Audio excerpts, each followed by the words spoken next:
On July 4th, 2017, Adam Schneider, a friend, and his brother Mike and little nieces went to Northridge Cemetery in Cambria to visit Adam's son Trevor, who was a year and a half old when murdered by his mother. After tending to Trevor's grave with mulch and plants, Mike mentioned he might be selling his large SUV, and Adam asked if he could take it for a drive around the cemetery. Adam has always driven small cars and thought he might buy it. Northridge Cemetery has very narrow asphalt roads that are one way and fits one car with tombstones close to the road. Adam got in the car and, misjudging a curve, going very slowly, hit a tombstone. He immediately stopped and his brother came running over and backed up the car. His brother Mike actually works at cemeteries, placing headstones, and began the work of putting this one back in place. There was no damage. However, someone at the cemetery had called the police. When the police arrived, due to Adam's speech disability, they suspected he was drunk or impaired with drugs. There is extensive video of this encounter, hours of it, because so many officers were brought to the scene. They began putting Adam through a sobriety test. Adam repeatedly tells the officers that he has no balance, that he has many doctors, even suggests they call one of them, and if he could just take a breathalyzer, he could show them that he has not been drinking. His brother is on video advocating to the fact that his brother has balance issues and is slow. Adam repeatedly asks for a breathalyzer test.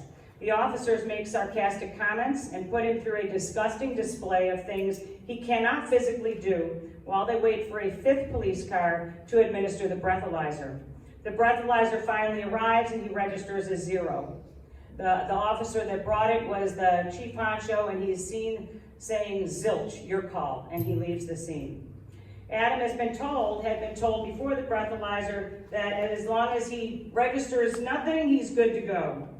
After registering a 0, he's thinking that this is over, and instead they announce they're arresting him. He backs up and asks why. He asks why repeatedly, and they would not tell him. His body becomes rigid. He ends up on the ground with 2 large officers, one with his knee on Adam's back, with Adam having a panic attack and yelling, "You are arresting me in front of my son?" Adam weighs 140 pounds. What happened for the rest of this day, from them putting him in a bathroom with all the lights off, to taking him to the hospital to get his blood drawn, which technically he needed representation to even consent due to his cognitive impairments, to putting that blood sample in a box that they did not close at the hospital, which is terrible collection policy. That should be closed right in front of everybody. What happened next to Adam is worse. The rest of the night is too long to go into here. Adam said he wanted a trial. On his first day in court, I was with him. His public defender, Mike White, although he failed to appear at his initial court date where I represented him, and asked the court to put in the record that we wanted all vest cam and dash cam video to be preserved, Mr. White asked for adjournments every month. Adam's trial was delayed 3 months, waiting for funds to be approved for the toxicologist. Funds were approved. The next month, they still had not found one. The next month, they forgot to send it. 5 months waiting. And I want you to hear this, because this is what the actions caused this person to go into the system to face. I called Mike White 3 times to see if the results had come in. When this went on for a little under a year, I took Adam to see an attorney. His civil rights were being violated. He has a right to a speedy trial. At most of the court appointments, a plea deal was offered. One was for drug treatment and a suspension of his license. This after he completed the evaluation at the court-appointed center, and Michael Sullivan stating his findings that Adam did not have any substance abuse of any kind, no problem. After each plea offer, Adam would state that he wanted a trial. We went to Cambria Town Court and found out that the court and its judges had recused themselves. The case was being transferred to Heartland, the court farthest away, although I see Somerset could have been farther away from Niagara Falls, the city where Adam lives. Odd, because Heartland is still in Niagara County. His public defender, Michael White, recused himself because the DA said it would be a conflict of interest, which is very strange, and we were assigned Christopher Privateer, who worked for the DA's office for over 30 years. Mr. Privateer mysteriously ran into Steve Cohen, who had filed the notice of potential claim in some little obscure town, which I think was Castile, New York. That they would both appear in the same court out in Castile is remarkable, where he told Steve that Adam would be taking a plea deal in the case before we had even gone to Heartland. Steve called me and said that his law firm would not spend the money to perfect a suit because of that. At our first court date in Heartland, Michael White showed up. After the adjournment, I asked him if the toxicology results had come back, the ones we waited nearly 5 months for. He stated that they were not going to pay for them any longer because they were no longer defending him. This was a public defender case. It was still a public defender case. Mike White said the toxicologist had asked for more information. I asked what that was, and he said they wanted to see the bill of particulars regarding the arrest. I asked why they would need that when they were just giving an opinion on the numbers for the blood work. Mike White said, Kathy, you and I know that the numbers are real low. 0.0001 micrograms. He had been told there was, he also stated that they found out there was lots of vest cam video. He had been told that there was none. I don't know whether that was the truth or not. On November 9th, 2018, Adam received notification that his license had been suspended because he failed to show up at a meeting that he did not know about. So now he is in the city of Niagara Falls and can no longer drive to court in Heartland. I would leave my home in Amherst, pick Adam up in the city of Niagara Falls, drive to Heartland with him, and drive him home. During this entire time, I was in a walking boot because my ankle transplant had given way and I needed an ankle replacement. But there was no way I was going to let this sweet man who wouldn't hurt a fly with a 67 IQ be in your system without some kind of fighter for him. The most ridiculous day in court, and I'm almost done, was the last one. It was an emergency court request made on a Wednesday. We had to be there Thursday. We finally were going, 18 months in, we're going to get our trial. Monday was jury selection. It was the day after the date when the suit was due to be perfected. So they waited until nothing could be done. I submitted this letter to the judge. Your Honor, Adam Schneider has been in court 17 times from anywhere from 1 to 3 hours. An ACD is put in place to ensure that an offender stays out of trouble, and it has not been in trouble for 18 months. The initial call to the cemetery was because he didn't navigate a turn properly. He was at the cemetery to work on the grave of his murdered son. He was horrified when he cried out, "You're going to arrest me in front of my son?" His severe anxiety diagnosis, along with his panic attacks, caused him to react to being grabbed by the officer. That's why his body went rigid. He has not been able to return to the cemetery to visit his son. In the interest of justice, I think he has been through enough.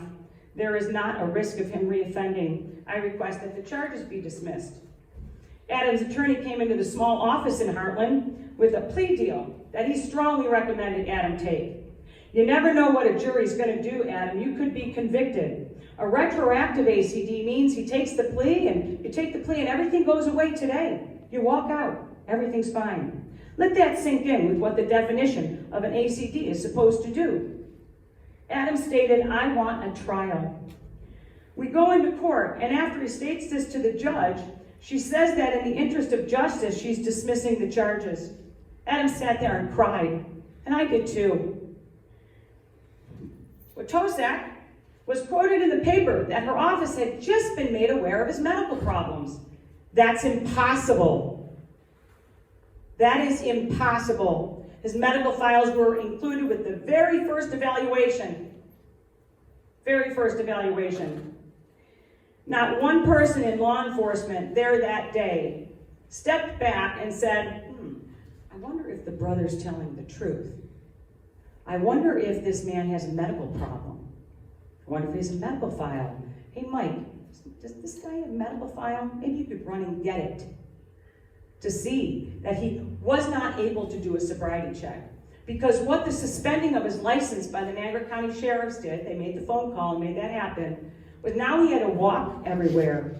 And every day he was pulled over by Niagara Falls police who thought he was outside drunk because of his gait. And it's all confirmed with Dent, with all of his medical, the MRIs and everything that he's had. I actually went with him into the Niagara Falls Police Department. I said, this guy now has to walk around. And I have his medical file with me, and your officers keep stopping him. And he can't do a sobriety test.